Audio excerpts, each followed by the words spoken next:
Hi Kinder teachers, it's Tina here. So let's talk progress reports in kindergarten. So I know that many of you are probably having a little bit of anxiety because PowerTeacher Pro is still very new to all of you. And change is definitely very hard. This is the direction that the representatives from the kindergarten report card team had wanted to go in, that eventually we want it to be on PowerTeacher Pro with everybody else. So that's a reality, and this is where we are right now. There's a couple of things for progress reporting that I want to let you know. First of all, kindergarten is going to be the only one when it comes to semester 1 and semester 2 who will be printing out a standard-based report card, which means that much like your hard copy report cards, you will have each of the skills should be listed, right? And you would give an overall grade for the skill as opposed to an overall grade for the subject. When we ran the report for that, unfortunately at this time, for progress reporting, we wanted that to be the same thing as well. But unfortunately at this time, what is showing up when we run the report is just the standard name, if you will. So what you see on your PowerTeacher Pro, without hovering over it, that's what's being seen right now. So in the interest of time and getting things in and not having you guys have to worry about doing something last minute, what we're going to do is you are going to have the same looking progress report as first grade through 8th grade, which means you're going to give an overall grade for the subject areas, and that's just going to be the core subject areas, okay? Please, for progress reporting, you're not going to worry about the fine motor skills, you are not going to worry about your social development, and you're not going to worry about the gross motor skills. And one other thing in respect to gross motor skills, we didn't think about that, but that's actually your PE standards. Well, those will be considered PE. So those you will not need to provide grades for as well. So in the end, with the report cards, the only thing you'll be providing grades for will be your core areas, fine motor skills, and social development. Social development is in lieu of citizenship. Citizenship you will not have to provide. So your counterparts in 1st through 5th grade are going to be doing citizenship for progress reporting. You will not. You are just going to provide grades in the science, social studies, math, and ELA. That's what you'll be doing, okay? So go ahead and log into your PowerTeacher Pro, and then I'm going to take you through putting in the grades, if you haven't done so already, putting in the grade for the progress report, okay? So go ahead and log into your PowerTeacher Pro and we will take care of what we need to. Okay, so we are in our PowerTeacher Pro, and yours should look something like this. If you guys have created assignments, you may see the assignments depending on what subject you're in. Currently, I'm in homeroom if you look right here at the top. So I'm going to go ahead and do this, and if you need to, just stop and pause and kind of follow along, or you can always look at the handout that was sent to your administrators, but hopefully this video will be helpful for you as well, okay? So we're going to go ahead and provide grades for just the core subject areas, right? So we are going to go ahead and go from homeroom, and let's start, let's just go ahead and go to math. If many of you, if this is what your assignment page looks like, where you have not put anything in yet because, again, you might be a little bit overwhelmed or what have you, there's a couple things I want to say. First of all, we do need to start inputting some artifacts in here, but you don't need to input every single artifact, okay? You want to be selective about what you're putting in and keeping here as a record, right? Hopefully your ICs, though, have already trained you.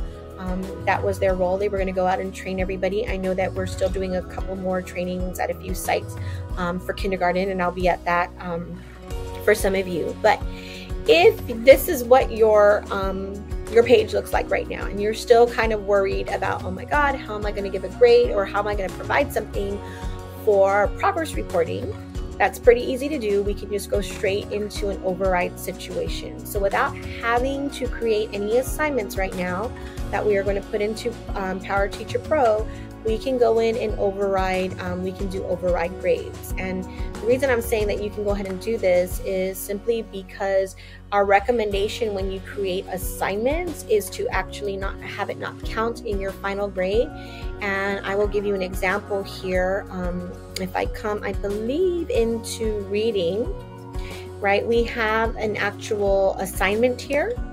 If I come into my score sheet, all right, notice for this particular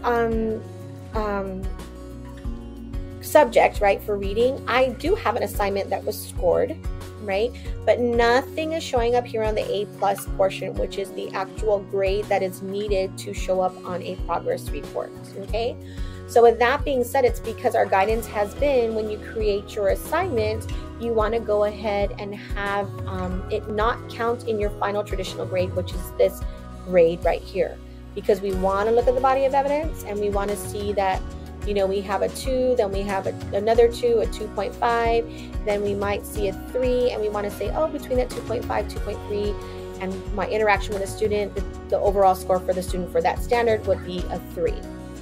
Okay, but we're worrying about progress reports right now. So let's just say this is all I have in here. This is all you've put in, and you've got one artifact for each of the subject areas. And on top of that, we said do not count in traditional grading. So you see the score, but we've got nothing here, which is what will happen is when we print the progress report, it's going to show no score. So we are going to go ahead and go in, and we are going to add a score here. We are in our score sheet. Okay, so I'm going to click on the field next to the student's name, and off to the right you see your keypad come up here. What you are going to do is you're going to go ahead and enter the score for the student, right? You're going to enter the 2, and we now have your 2 scoring right over there, right? One of the things I can do is I can copy everything here, and I don't think, oh, nope, I can't do that, sorry. We're going to then fill in the other scores here. If it's the same score, you can quick fill this. If I have a 2 up here, I can come down and fill everything right here with this arrow with a 2. Okay, now for some schools you are also doing the P, N, E, and G, which is kind of good as well. If I come in right over here, again, I'm in the field by the student's name, I'm going to come over to codes. So instead of putting in 4, 3, 2, 1, I'm going to come over to codes. Again, you can choose the 4, 3.5 there. But I'm going to scroll down, and I'm going to select the P, right? I might do a P there, and right over here, this code might end up being the NE. You can look for the code, or you can actually type in NG, right? You can come over here, you can type in a 1, depending on what it is that you're going to do, right? So your school's determining that. Some schools, again, are using the codes, the P, NE, and G. Others are using the tiered scores, all right? So you would put that in for all of your students in the subject. You would hit save, okay? And then we're gonna go to the next subject. So I'll click on my arrow at the top, and I might go to math, okay? And I don't have anything in here, but I do have some artifacts that I'm gonna plug in. But again, for progress reporting, I can still come in here, right? I would put in my artifact by creating my assignment, but again, I'm gonna come in and I'm going to do whether it's my tiers. If I have a 2 all the way down, I just quick fill that. No, let me undo that because that might have been fast. If I have a 2 here, I click in that box, and then I come down off to the right, and I click the up and down fill, right? And it will fill in all of my scores. This is something that's easy. It's kind of easy to do right now, because then you can go in, right? And most everybody is at a 2. You can come into each student now, and you can accordingly change their scores, even if they're a 0.5, right? You can come in and change their scores, right?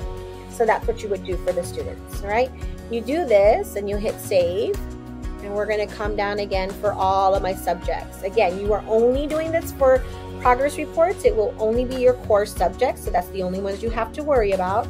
And so that your science, your social studies, your math, your reading, and your language arts. So those 5 areas, and of course tomorrow will be printed out. Once you are through with all of that, you just hit save, and that's it. Everybody else is going to be doing citizenship, but you will not be doing citizenship because that's not something you are grading. That falls under the social development area. And you will provide a grade for that at the end of the semester. You'll look at each one of those standards there, and you would grade accordingly, right? Those are the standards from the original report card. You know, is, works well independently. I can't remember all of those standards in particular, but those are the particular standards from the original report card. Okay, gross motor skills, again, one more time, you will not be grading because that does fall under PE, but you are providing a grade for fine motor and social development. Okay, and those came from the original report card. So those are the only things that you're doing. Okay, so I hope that hhas helped. When you're going in, you want to go into your science again, plug in your particular scores. You can quick fill, do that for all of your subjects, hit save, and that's it. You are actually done for progress reporting. Okay, so hopefully this is helpful. If you guys have any questions at all, please feel free to email me at kaacade@gdoe.net. You can also check in with your instructional coaches, and they will be more than happy to help you as well. But hopefully you found this pretty helpful, and just practice with PowerTeacher Pro. I promise, take it slowly. You do not have to put every single artifact in. You do need at least, hopefully your school came up with a number of artifacts that they want per standard. Our recommendation is for each of the standards at least 6 to 8 artifacts to give you that good body of evidence to see where the student is at. And again, this is just a progress report, so we don't expect them to be we don't expect them to know everything quite yet. All right, you guys, have a good one. Take care. Bye.